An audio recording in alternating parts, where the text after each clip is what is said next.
The PlayStation Portal might be one of the most controversial pieces of technology in recent memory, and it's not because it's a bad piece of tech, but considering that this is coming at a time where we have devices like the Steam Deck, the Nintendo Switch, the ROG Ally that can all play games natively without having to have an internet connection or another device that you're streaming the games from, it kind of makes sense. And while I understand that sentiment, and to be honest, this device doesn't really serve a need for me, I do think that there are some very real, if not niche and a little luxurious use cases for this device. The PlayStation Portal is a bad piece of standalone handheld gaming tech, but it's also a very good PlayStation 5 accessory.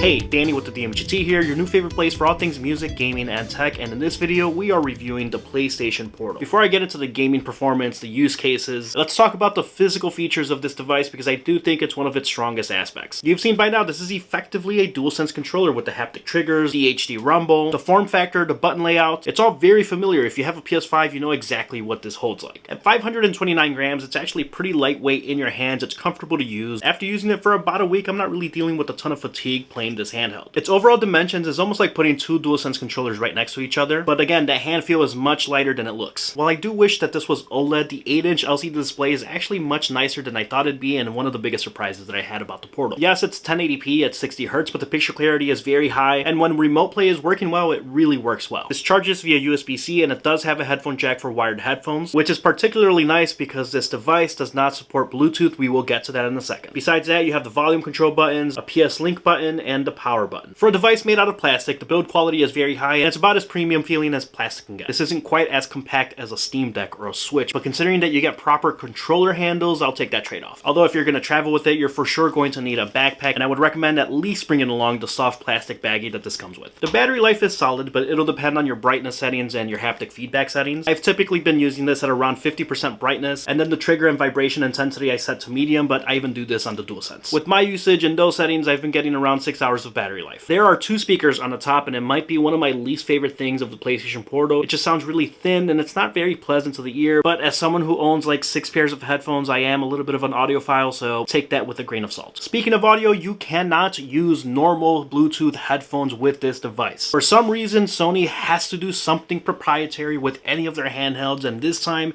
it's the PlayStation Link. Now, I know PlayStation Link is optimizing for low latency wireless audio, but this is already a streaming device. We don't need that competitive feature on a device like this. This means that if you want to use wireless headphones with this device, you're going to have to go buy a separate pair of PlayStation Link compatible Sony headphones. It's one of those really frustrating decisions that they've made with this device, and it has nothing to do with the technology of PlayStation Link or those headphones themselves. It's just the lack of flexibility to an already pretty inflexible device. A very small workaround to the wireless headphones if you're using the Portal at home is to just plug in your wireless headset to your PS5, and then you're just streaming the video stream to your Portal, and that will work. That said, the further away you move from your PS5, the audio will start cutting out from your headset, depending on the range that it supports, but at least it's something at home. Moving on to the software, it's pretty bare bones. It's basically just a lightweight OS to connect to your PS5, but you do have language, date, and power saving settings. Now, I have mostly used this at home on my home Wi-Fi. I do have a gigabit connection, plus a Wi-Fi 6 router, so your mileage may vary, but here's been my experience. The latency here is actually pretty impressive, and I have to assume it's because it's a dedicated streaming device for your PS5, but I do on occasion remote play from my phone into my PS5, and the latency is definitely an improvement over that. It's not night and day, it's not going to completely change your life, but it is a little bit better. Now, this isn't going to give you a perfect stutter-free experience. Even on my home Wi-Fi, which I think is pretty good, there are hiccups with the video stream every now and then, which naturally means that there's occasionally some input latency as well. Because of this, I do not recommend playing multiplayer games on your PlayStation Portal. In my experience, and in my opinion, this is best suited for single-player games. Now, I'm not saying that there's going to be some like severe lag when you're playing like Baldur's Gate 3 online. I even got away with a little bit of Diablo 4 action, but if you want to play something like Fortnite, Madden, 2K, Call of Duty, it will be the one and only time that you can actually blame lag for getting your ass handed to you. I'm not saying that it won't work. It will, and you can do so, but do so at your own risk and understand that it's not the optimal experience. However, even action-oriented single-player games like Spider-Man 2 definitely suffer a little bit from that latency, but for the most part, I have found this very playable. Okay, so it works well at home on the same network that your PlayStation 5 is on. What about away from home? This has been a little bit of a common misconception with the PlayStation Portal. You can use the PlayStation Portal and stream from other networks not at home. However, there is one big caveat to that. Because the PlayStation Portal does not have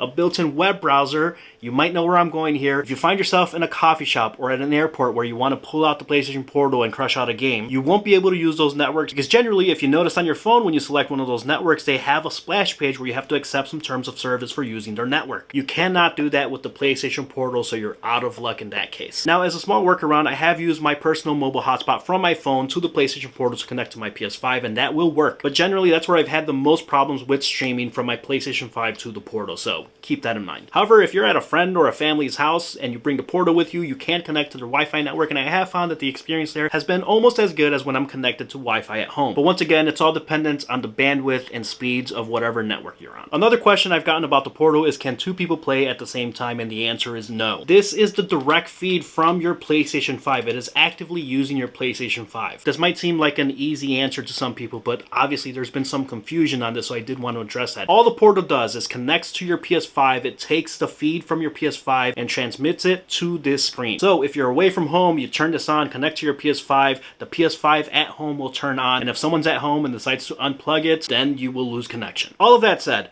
who the heck is this device for? There are two things here. You have to think about the PlayStation Portal as a PlayStation 5 accessory. This is not a standalone device, and if you're asking yourself that question, this probably isn't for you. Yes, you can just get a backbone and use your phone and remote play through the app instead. However, if someone doesn't want to get like a second TV, they're in a shared space and they share a television with a family member or a roommate, having a dedicated device that then doesn't use up your phone battery is an option. Any travelers or just people on the go that already know that they're going to have reliable Wi-Fi service wherever they are, and they don't need to connect with one of those splash screens or like an Xfinity login page, this will more than do the job. To me, it's not that different from paying $200 for the DualSense Edge, a pro-level controller that has additional features for a very niche and specific use case. I think part of the problem here is PlayStation and Sony's marketing, to be completely blunt, but a lot of the backlash is also PlayStation owners just wanting a PlayStation Vita and not getting it. I'd say that's completely fair, but this device simply was not made for that audience. Now, one of the biggest things that Sony could do to the PlayStation Portal to instantly increase its value, even as a streaming device, is at some point in the future not be tethered to a PlayStation 5 at home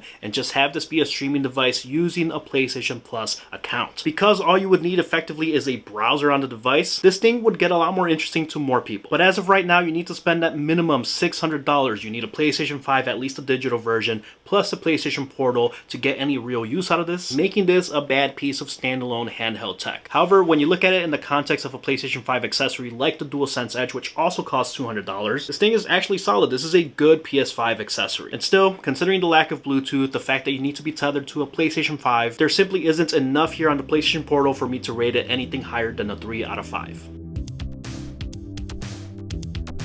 That's the PlayStation Portal. Let me know your thoughts if you have one, if you're considering one. Did this help at all? This thing, I feel like it's getting dunked on fairly and unfairly at the same time. Does that make sense? Alright, if you enjoyed this video, found it informative at all, give it a thumbs up, consider subscribing. Once again, I am Danny with the DMGT. I'll catch you next time.